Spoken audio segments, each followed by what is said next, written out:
Hey, what's going on, everyone? Don't you just love those pesky ads in Windows 10? Well, I'm here to show you how to remove them. Let's get right to it.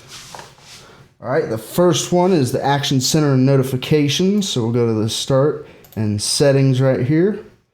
And then we'll go to System. And then we'll go to Notifications and Actions. And then we will turn Get Notifications from Apps and Other Senders off. And also Get Tips, Tricks, and Suggestions as you use Windows off. Okay, the next one, go back to the settings again, and then click personalization, and then go to the lock screen. This will remove them from your lock screen. Just make sure you have picture or slideshow selected. And then finally the last one, which is start menu. Go back to the settings, go to personalization again.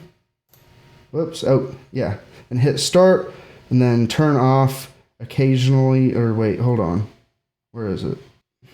Okay, shut off show suggestions. This one right here. Just shut it off. Okay. And that is it. Please like and subscribe, I guess. All right.